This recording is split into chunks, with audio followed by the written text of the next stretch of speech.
यो कहिले पनि नआउने नाम राखिरहनु पर्ने मानका खातिर मानको चलन चाहिँ छोड्दा पनि हुन्छ कि क्या हो। के मान्छे सधैँ राख्ने गर्छौँ हामीले हरेक फङ्सनमा, कहिले पनि देखा पनि पर्दैन, केही गर्दैन। त्यस्तो खालको मान्छेहरू पनि खोज्यो भने भेटिन्छन् कि जस्तो लाग्छ मलाई।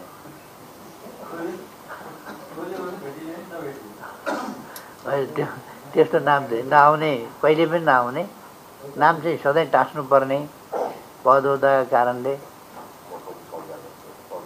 खुदै व्यक्तिलाई कुनै अर्थै छैन, महत्त्वै छैन, वास्तै छैन भने त्यो सधैँ नाम झुन्ड्याइरहने नि।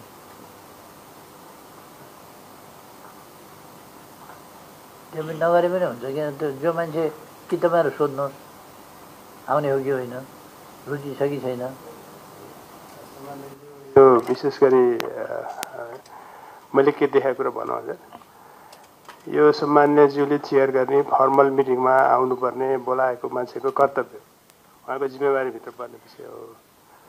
अब सोध्न पनि गाह्रो, जिल्ला बाहिर हुन त एउटा विषय भयो होइन।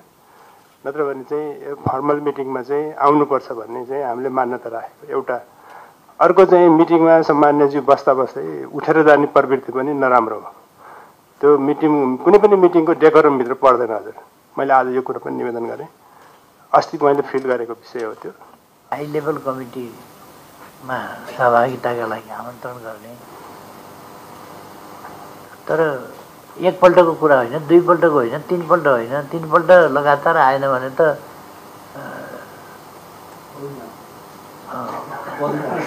कतै जान्छ। त्यस्तो ठाउँमा चारपल्ट पाँचपल्ट जतिपल्ट पनि कुनै जसलाई न चाड न पर्व न केही कुनै वास्ता नभएको त्यस्तोमा सधैँ बोलाउनु पर्ने, हामीलाई त्यो बाध्यता हुने अनि आउनुपर्ने मान्छेलाई बोलाइराख्नु पर्ने, यस्तो हुँदैन।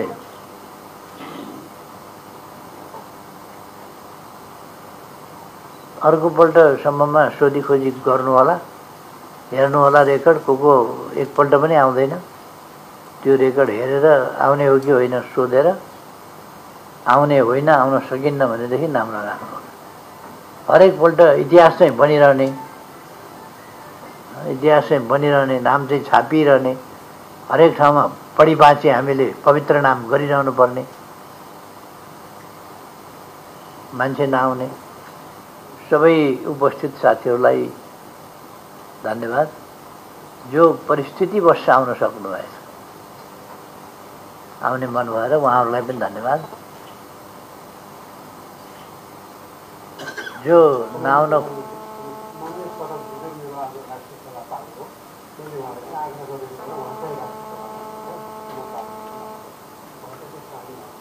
ठिक छ, अनि परिस्थिति त बुझ्नुपर्छ। सबै साथीहरूलाई धन्यवाद दिँदै अब उद्यमसँग मनाउनुपर्छ र यो जनस्तरमा पनि मनाउनुपर्छ। जनस्तर छोड्ने हुन्न, सरकारी कार्यक्रम मात्रैमा भर पर्नुहुन्न, जनस्तरमा मनाउनुपर्छ। जनस्तरमा मनाउनका लागि पनि हामी खालि यो जनप्रतिनिधि संस्था र राज्यका निकायहरूलाई मात्रै होइन कि जनस्तरमा मनाउन पनि जनतालाई आह्वान गर्छ। ग्लोबल आइबी बैंक, सबैका लागि बैंक।